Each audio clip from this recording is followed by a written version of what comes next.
You're up first.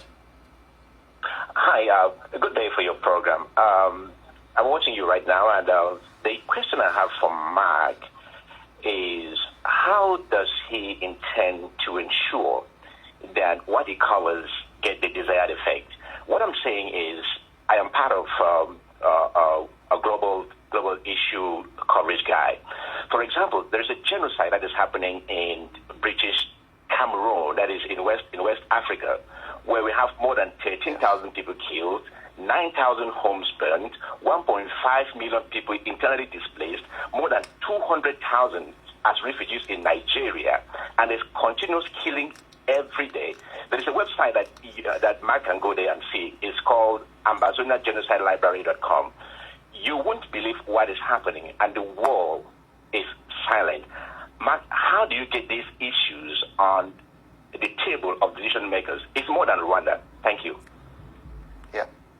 Yeah, great question. And the situation to which you refer, the persecution of Anglophones in Cameroon, is indeed a subject that I have covered in depth, twice at least, on the podcast over the last couple of years. Most recently, a few weeks ago, I had a senior official named Jan Egeland, who is a former top United Nations official and now is head of a very large international relief organization called the Norwegian Refugee Council, on the show to discuss exactly what you are talking about, the persecution of Anglophones and the conflict in the Anglophone region of Cameroon. And one thing from that conversation still sticks out to me.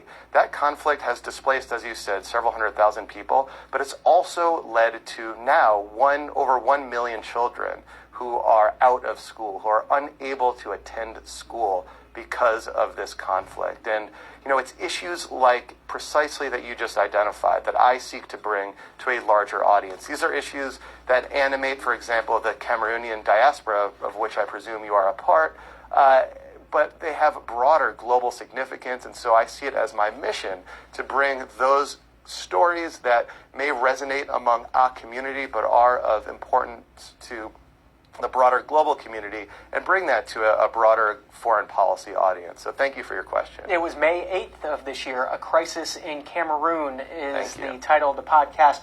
If that viewer or others want to view or listen to your podcast, where can they go? Go to globaldispatchespodcast.com is probably the easiest way. Or if you have an iPhone, you can just open up your Apple Podcasts app and search for Global Dispatches, World News That Matters. Elizabeth is next out of Glen Allen, Virginia. Democrat, good morning. Good morning. I grew up in Central Africa, Cameroon. I'm just wondering why it's taking so long for the United Nations to intervene in the civil war or the conflict in Cameroon. You have soldiers dying from the government, you have separatists dying, and you have civilians dying. I grew up knowing that prevention is always better than to cure. Why is the United Nations, and America in particular, allowing this war to continue? So to answer your question about the UN, there have not been, for example, any sort of discussion of armed intervention, of peacekeepers intervening in the UN. I think what you're seeing right now is actually growing momentum within the United Nations to do precisely as you said, to send more high-level officials to Cameroon to try to facilitate a dialogue between the government and between leaders of the Anglophone community that are being persecuted.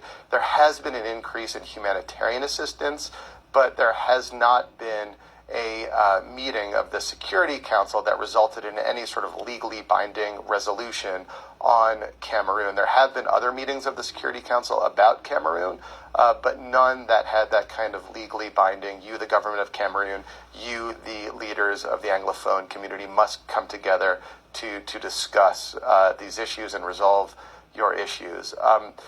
Also, oftentimes, and this comes back to your question about the United States, oftentimes what drives events at the Security Council are the priorities of the 5 permanent members of the United States, France, the United Kingdom, Russia, and China.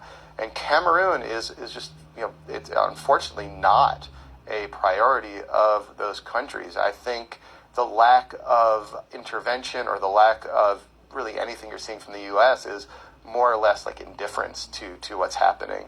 I'm sure there are people at the State Department who are working hard behind the scenes to try to do what they can, but you're not seeing any sort of high-level engagement by the Secretary of State or anyone in the White House around this issue because they're indifferent to it, unfortunately.